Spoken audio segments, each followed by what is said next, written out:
Welcome है आप सभी का तीनों क्लासेस 8 को में। तो आज के इस वीडियो में ज्योग्राफी का सेकंड चैप्टर जिसका नाम है विश्व जनसंख्या यानी वर्ल्ड पॉपुलेशन का थ्योरी एक्सप्लेनेशन करेंगे। इससे पहले हम लोगों ने फर्स्ट चैप्टर को कंप्लीट रूप से पढ़ा है। जो नहीं पढ़े हैं वो पहले फर्स्ट चैप्टर को कवर करेंगे, उसके बाद सेकंड चैप्टर को कवर करेंगे। इस चैप्टर के अंतर्गत जितने सारे पॉइंट्स हैं वो एग्जाम की दृष्टि से काफ़ी महत्वपूर्ण है, मोस्ट वीवीआई है, क्योंकि यहाँ से आपको डायरेक्टली क्वेश्चन बोर्ड एग्जाम में पूछे जाते हैं, चाहे वो सब्जेक्टिव क्वेश्चन हो या फिर ऑब्जेक्टिव क्वेश्चन हो। ठीक है, तो इसलिए मैं चाहूँगा कि वीडियो के अंतर्गत जितने सारे पॉइंट्स हैं वो सारे पॉइंट्स को आप नोट करेंगे, आप कॉपी कलम लेकर के बैठेंगे।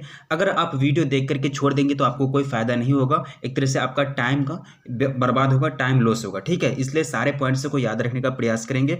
चैप्टर के अंतर्गत जितने सारे पॉइंट्स आपको दिए गए हैं बुक के अंतर्गत वो सारे पॉइंट्स को इसमें इंक्लूड किया गया है, कोई भी पॉइंट आपका नहीं छूटेगा। तो चलिए देखते हैं। सबसे पहले हम लोगों को यह समझना है कि विश्व जनसंख्या, विश्व जनसंख्या का मतलब क्या हुआ कि विश्व की जनसंख्या यानी दुनिया की जनसंख्या, वर्ल्ड की जनसंख्या। तो जनसंख्या को हमको परिभाषित करना है। जनरली हम लोग तो समझ जाते हैं कि जनसंख्या का मतलब होता है जन की संख्या यानी लोगों की संख्या, उसको क्या बोलते हैं, जनसंख्या बोलते हैं। लेकिन थोड़ा सा अगर परिभाषा देने की जरूरत पड़े तो वो आप कैसे देंगे। देखिए, चैप्टर का पूरा नाम जो है आपका विश्व जनसंख्या, वितरण, घनत्व और वृद्धि, मतलब ये 3 टॉपिक पर आपका ज़्यादा फोकस किया जाएगा इस चैप्टर के अंतर्गत। वितरण, घनत्व और वृद्धि, जनसंख्या का वितरण कैसा है, उसका घनत्व कैसा है, उसका वृद्धि किस रूप से हो रहा है, ये तीनों टॉपिक पर आपको डीपली पढ़ना है इस चैप्टर के अंतर्गत। ठीक है, तो जनसंख्या किसी भी राज्य, प्रदेश, देश या किसी विशेष स्थान में निवास करने वाले कुल जन की संख्या को जनसंख्या कहते हैं। देखिए, जन का मतलब होता है लोग, यानी टोटल जन की संख्या को क्या बोलेंगे, जनसंख्या बोलेंगे। चाहे वो किसी भी विशेष स्थान के, यानी विशेष स्थान आप कोई भी गांव ले लीजिए, कोई भी स्टेट, कोई भी देश, कोई भी महादेश ले लीजिए, उस विशेष स्थान के अंतर्गत जितने सारे लोग निवास करते हैं, जितने सारे लोग रह रहे हैं, उनको क्या बोलेंगे, जनसंख्या बोलेंगे, टोटल योग को बोलेंगे। ठीक है, किसी एक व्यक्ति को जनसंख्या आप नहीं बोल सकते हैं। चलिए, नेक्स्ट पॉइंट हमको ये बताया जा रहा है कि जनसंख्या किसी भी देश वास्तविक धन या संसाधन है। सही बात है, अगर किसी भी देश के पास अगर जनसंख्या अगर है, अगर वो जनसंख्या कुशलतम है, मतलब कुशल है, यानी स्किल्स डेवलपमेंट उनके पास है, स्किल डेवलप्ड है, तो वो जनसंख्या उस देश का वास्तविक धन होगा या फिर ये वास्तविक धन या संसाधन कहलाएगा। क्योंकि कोई भी देश को अगर आगे बढ़ना होता है, कोई भी देश को अगर विकास करना होता है, तरक्की करना होता है, तो वो सबसे पहले उनके पास ये होनी चाहिए कि उनके पास जनसंख्या होनी चाहिए, लोग होनी चाहिए, लोग पढ़े लिखे होने चाहिए, प्रशिक्षु होनी चाहिए, एक तरह से ट्रेनर होने चाहिए, सारे चीज़ में कुशलतम एक तरह से योग्यता होनी चाहिए, तभी वो देश क्या कर पाएगा, विकास कर पाएगा। देखिए, जनसंख्या को आप संसाधन में कैसे बदलेंगे, मानव जनसंख्या को मानव संसाधन में आप कैसे बदलेंगे, शिक्षा, प्रशिक्षण और अनुभव देकर मानव को, अर्थात जनसंख्या को मानव संसाधन के रूप में बदला जाता है। सही बात है, जब एक आदमी के पास शिक्षा नहीं होगा, प्रशिक्षण नहीं होगा, यानी ट्रेनर नहीं होगा, ट्रेनिंग नहीं लिया हुआ रहेगा, अनुभव नहीं होगा, एक्सपीरियंस नहीं होगा, तब तक वो मानव संसाधन नहीं कहलाएंगे, तब तक वो सिर्फ एक मानव कहलाएंगे। क्या कहलाएंगे, मानव कहलाएंगे। क्योंकि मानव संसाधन, मानव को संसाधन के रूप में बदलने के लिए उनके अंदर क्या क्या होनी चाहिए, शिक्षा होनी चाहिए, ट्रेनिंग होनी चाहिए और एक्सपीरियंस होनी चाहिए, अन्यथा वो कोई भी काम को नहीं कर पाएंगे, वो एक तरह से अर्थव्यवस्था का बोझ बन के रह जाएगा। यानी बोलते हैं ना हम लोग भाषा में कि धरती का बोझ है, ऐसे भाषा में बोला जाता है, किसी को अभद्र रूप में बोल दिया जाता है। तो यहाँ मैं एक तरह से समझाने के लिए मैं आपको बता रहा हूँ। ठीक है, तो उनके अंदर अगर शिक्षा नहीं रहेगी, उनके अंदर अगर ट्रेनर मतलब एक तरह से ट्रेनिंग लिया हुआ नहीं रहेगा, एक्सपीरियंस नहीं रहेगा, तो वो एक तरह से अर्थव्यवस्था में बोझ होगा। अर्थव्यवस्था में क्या कहलाएगा, वो एक तरह से बोझ हो जाएगा वो, क्योंकि वो सिर्फ मतलब किसी भी संसाधन का वो भक्षण करेगा, ना कि किसी मतलब प्रक्रिया में भाग लेगा, ना कोई आर्थिक क्रिया करेगा, ना मतलब उनके वजह से अर्थव्यवस्था डेवलप होगी। तो वो एक तरह से क्या हो जाएगा, वहाँ मानव संसाधन के रूप में वो परिभाषित नहीं होगा, उनको वहाँ हम लोग क्या कहेंगे,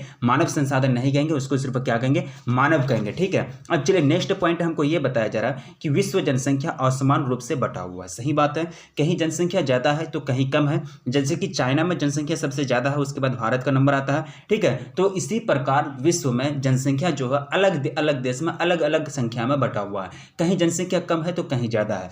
अगला पॉइंट हमको ये बताया जा रहा है कि जॉर्ज बी करेसी के अनुसार यह कौन है? जॉर्ज बी क्रेसी के अनुसार एशिया में जनसंख्या का वितरण, एशिया सबसे बड़ा महादेश है, सही बात है। हमारा प्यारा भारत देश जो हमारे देश हैं वो किस में आते हैं? एशिया महादेश में आते हैं। तो एशिया में जनसंख्या का वितरण को लेकर जॉर्ज बी क्रेसी कहते हैं कि एशिया में बहुत अधिक स्थानों पर कम लोग और कम स्थानों पर बहुत अधिक लोग रहते हैं, सही बात है। एशिया में कहीं कहीं ऐसे जगह हैं कि जगह कम है लेकिन वहाँ लोग जो है बहुत ज़्यादा है, कहीं कहीं ऐसा है कि जगह बहुत अधिक है, क्या है कि जगह बहुत अधिक है, स्थान बहुत अधिक है, लेकिन लोग जो है वहाँ कम रह रहे हैं। जैसे कि इसका एग्जाम्पल आप प्रूफ कैसे मान सकते हैं? जैसे कि कोई मैदानी क्षेत्र है तो वहाँ लोग ज़्यादा रहेंगे, क्योंकि मैदानी क्षेत्र में जो होता है वह चावल की खेती यानी धान की खेती अच्छी तरह से होती है, और धान की खेती करके वहाँ लोग क्या करते हैं? जीवन गुजर बसर करते हैं, क्योंकि उनको वहाँ पैदा होने वाली जो फसल है वह आसानी से उग जाते हैं। अगर रेगिस्तान की बात करेंगे तो रेगिस्तान में लोग कम बसे हुए रहते हैं, क्योंकि वहाँ बहुत सारी दिक्कतों का सामना करना पड़ता है। वहाँ मैदानी क्षेत्र नहीं होते, मिट्टी उपजाऊ नहीं होते, पानी नहीं मिलती है, तो वहाँ बहुत बड़ा क्षेत्र होता है लेकिन जनसंख्या कम होता है। रेगिस्तान क्षेत्र, रेगिस्तान वाला क्षेत्र में जैसे कि राजस्थान आप ले लेंगे, उसके बाद अगर मैदानी क्षेत्र की बात की जाए तो वहाँ जनसंख्या ज़्यादा होता है, ठीक है। वही बात यहाँ बताई जा रही है। अगला पॉइंट हमको ये पढ़ना है कि विश्व में जनसंख्या का वितरण यानी distribution of population in the world. तो विश्व में किस रूप से जनसंख्या बटे हुए हैं, किस रूप में कहाँ कितना क्या जनसंख्या, कौन सा देश में कितना जनसंख्या निवास करता है, चलिए उसी को हम लोग थोड़ा सा देखते हैं। सबसे पहले आपको ये पॉइंट जान लेना है कि जनसंख्या वितरण का अर्थ यह है कि जनसंख्या वितरण से आप क्या समझते हैं? वितरण का मतलब होता है डिस्ट्रीब्यूशन, कहीं ज़्यादा कहीं कम। तो जनसंख्या वितरण का यह अर्थ है कि विश्व के अलग अलग भागों में अलग अलग देशों में कितनी संख्या में कौन सी जनसंख्या, जैसे कि बच्चा हो गया, बूढ़ा हो गया, वयस्क हो गया, निवास करते हैं या फिर जनसंख्या निवास करते हैं, ठीक है। यानी विश्व के अलग अलग भागों में कितनी जनसंख्या निवास करती है, उसी को क्या बोलते हैं? विश्व में जनसंख्या का वितरण बोलते हैं, ठीक है। अगर आपसे पूछा जाए कि विश्व में जनसंख्या का वितरण से आप क्या समझते हैं? अलग अलग देशों में, देश के अलग अलग दुनिया के अलग अलग भागों में, अलग अलग देशों में जनसंख्या कहीं कम कहीं ज़्यादा है, तो उसी को क्या बोलते हैं? जनसंख्या, विश्व में जनसंख्या का वितरण बोलते हैं। जैसे कि अर्थात भूपर पट्टी पर यानी पृथ्वी पर लोग किस प्रकार बैठे हुए हैं, उसी को क्या बोलेंगे? विश्व में जनसंख्या का वितरण बोलेंगे। अगला पॉइंट हमको ये बताया जा रहा है कि विश्व जनसंख्या का 90% यानी 90% जनसंख्या पृथ्वी के 10% भाग पर अर्थात स्थल पर निवास करती है। पृथ्वी का टोटल कितना 100% पार्ट है, ठीक है। 100% में से टोटल 10% कितना? 10% में ही 90% जनसंख्या निवास करती है, ठीक है। बाकी 90% जमीन बचा, ठीक है। देखिए टोटल जमीन जो है यानी जो पृथ्वी है 100% है, थोड़ा सा पॉइंट को समझेंगे। 100% है, इसमें 100% में से 10% जगह में ही टोटल दुनिया का 90% लोग निवास करते हैं। कितना? 90% लोग निवास करते हैं। बचा इधर जगह कितना बचा? अब जगह बचा 90% जगह बच गया यानी स्थान बच गया। तो 90% स्थान में अब टोटल कितना बचे? जनसंख्या 10%, यानी 10% जनसंख्या 90% भूमि पर निवास करती है। या फिर ये पॉइंट को आप इस प्रकार भी बोल सकते हैं कि टोटल पृथ्वी के 10% भाग पर यानी टोटल पृथ्वी के 10% भाग पर विश्व का टोटल 90% जनसंख्या निवास करती है। ये पॉइंट को आप याद रखेंगे, ठीक है। चलिए नेक्स्ट पॉइंट हमको ये बताया जा रहा है कि दुनिया के लगभग 60% जनसंख्या निम्नलिखित 10 देशों में निवास करती है। दुनिया में 100% जनसंख्या है, ठीक है। दुनिया में मान चलिए 100 जनसंख्या मान लेते हैं, 100 जनसंख्या हो भी नहीं सकता, ये तो एक तरह से समझाने के लिए आपको मैं बता रहा हूँ कि दुनिया में मान चलिए 100 जनसंख्या, तो 100 में से 60 आदमी जो है 60 लोग जो है वो कितना देशों में? 10 देशों में निवास करती है। यानी टोटल वर्ल्ड की जनसंख्या को अगर आंका जाए उसमें से 60% जनसंख्या जो है वो टोटल 10 देशों में निवास करती है। वो कौन सा देश है? सबसे पहला जो देश है, इनमें से जो 4 देश है वह एशिया के अंतर्गत आते हैं। 4 देश कहाँ के आते हैं? एशिया के अंतर्गत आते हैं। सबसे पहला जो चाइना है, सही बात है, चाइना में सबसे ज़्यादा जनसंख्या वर्ल्ड में, दुनिया में सबसे ज़्यादा अगर जनसंख्या पॉपुलेशन है वो किसकी है? चाइना की है। चाइना हो गया, प्यारा भारत हो गया, मैक्सिको, रूस, Bangladesh, Pakistan, Nigeria, Brazil, Indonesia, USA, ठीक है। ये 10 देश को आप याद रखेंगे, ये आपको पूछा जा सकता है क्योंकि आप नोट बनाते हुए चलते होंगे, मुझे उम्मीद है, क्योंकि आप नोट नहीं बनाएंगे तो फिर आप वीडियो देख करके याद नहीं रख पाएंगे, क्योंकि ये मस्तिष्क की प्रवृत्ति होती है कि कुछ देर बाद आप फिर भूल जाएंगे, ठीक है। तो ये चीज़ आप याद रखेंगे, या आप याद रखेंगे, 10 देश का नाम याद रखेंगे, पूछे जा सकते हैं।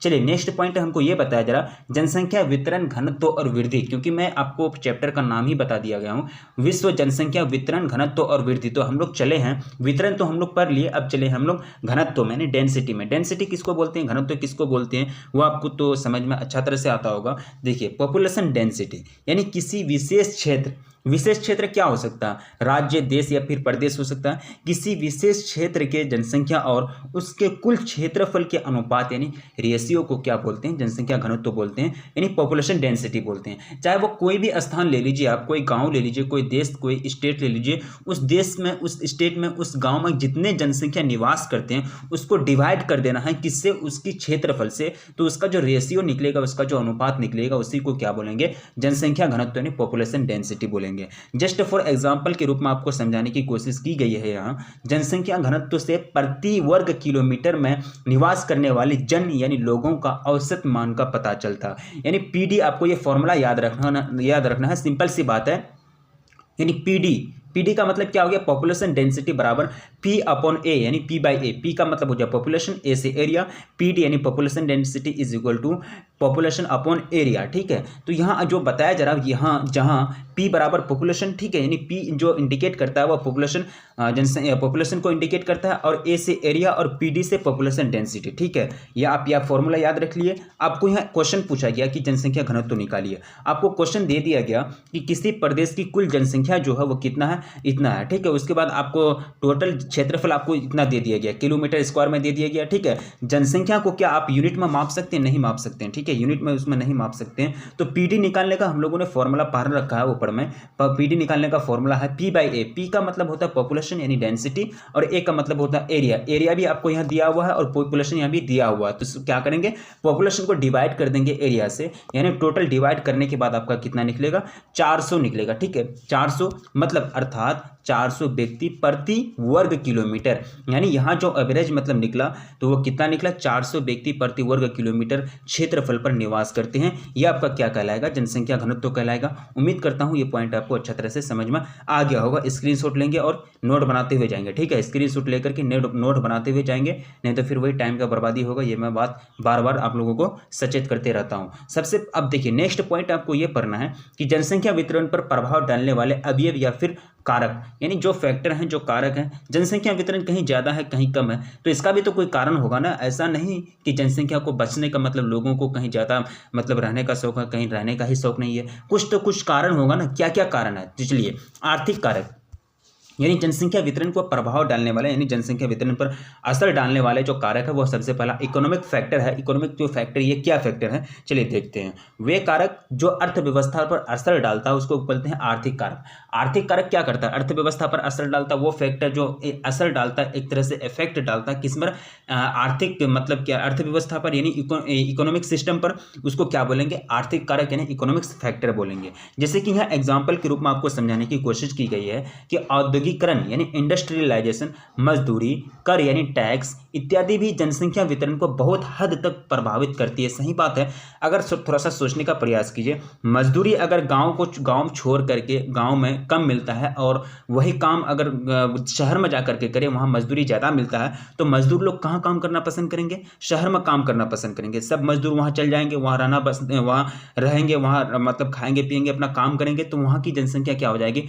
बढ़ जाएगी। वहाँ की जनसंख्या क्या हो जाएगी? बढ़ जाएगी। तो जनसंख्या वितरण वहाँ क्या हो गया? जनसंख्या वितरण पर वहाँ प्रभाव पड़ा, जस्ट पड़ा। क्यों? कैसे नहीं पड़ा? डायरेक्टली पड़ गया, क्योंकि वहाँ जो है इकोनॉमिक फैक्टर ज़्यादा है। इकोनॉमिक फैक्टर के अनुसार इकोनॉमिक फैक्टर वहाँ असर डालता है। लोगों को ज़्यादा पैसा मिलता है, बाहरी लोग ज़्यादा आते हैं काम करने के लिए, वहाँ जनसंख्या के रूप में बहुत ज़्यादा लोग बसे हुए हैं, तो वहाँ का जनसंख्या वितरण इफेक्ट पर कर गया, यानी जनसंख्या पर एक तरह से वहाँ का जो वितरण है उस पर असर पड़ गया, ठीक है। अब चलिए नेक्स्ट पॉइंट आपको ये बताया जा रहा कि साथ ही साथ नगरीकरण यानी अर्बनाइजेशन, खनिज यानी मिनरल्स, आर्थिक कारक भी जनसंख्या वितरण पर प्रभाव डालते हैं। नगरीकरण का मतलब ये हो जाएगा कि नगर एक तरह से विकास हो रहा है, ठीक है। शिक्षा के क्षेत्र में विकास हो रहा है, शिक्षा के क्षेत्र में विकास होगा तो वहाँ ज़्यादा क्या करेंगे? सभी देश, सभी प्रदेश के लोग, सभी प्रदेश के स्टूडेंट, विद्यार्थी वहाँ जाएंगे पढ़ने के लिए, तो फिर वहाँ जनसंख्या ज़्यादा हो जाएगा, तो जनसंख्या वितरण पर असर पड़ गया, पड़ा कि नहीं? असर पड़ जाएगा। उसके बाद खनिज, अगर ज़्यादा होगा उस देश में, उस प्रदेश में, तो वहाँ मजदूर लोग ज़्यादा काम करने के लिए जाएंगे, तो वहाँ ज़्यादा मतलब जनसंख्या हो जाएगा, तो फिर वहाँ जनसंख्या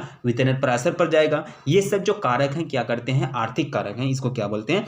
आर्थिक कारक बोलते हैं, जो जनसंख्या वितरण पर डायरेक्टली क्या करता है? इफेक्ट डालता है, प्रभाव डालता है, ठीक है। ये सबसे पहला कारक हुआ। चलिए सेकंड जो कारक है यानी ज्योग्राफिकल फैक्टर, दूसरा कारक भौगोलिक कारक, ठीक है।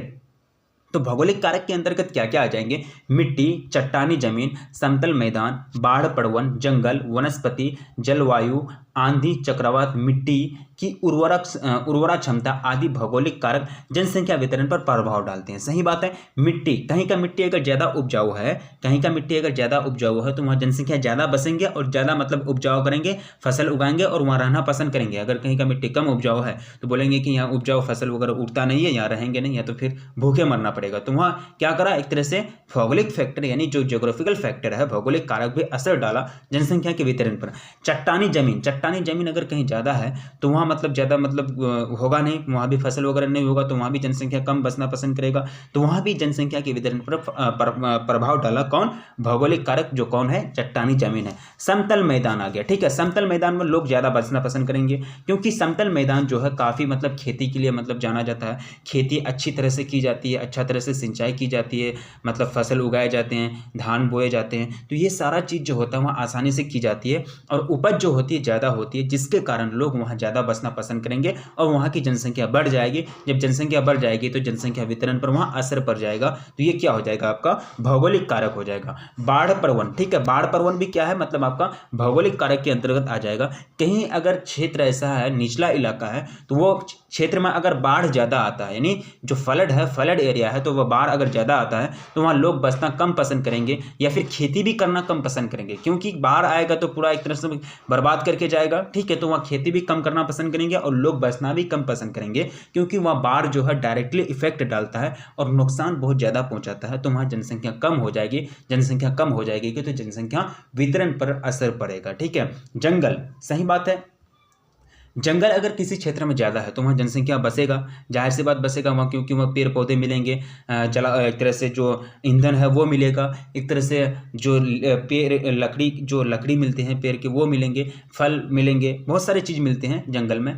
तो वहाँ भी जनसंख्या एक तरह से बसना पसंद करेगा, वनस्पति के कारण बसना पसंद करेगा।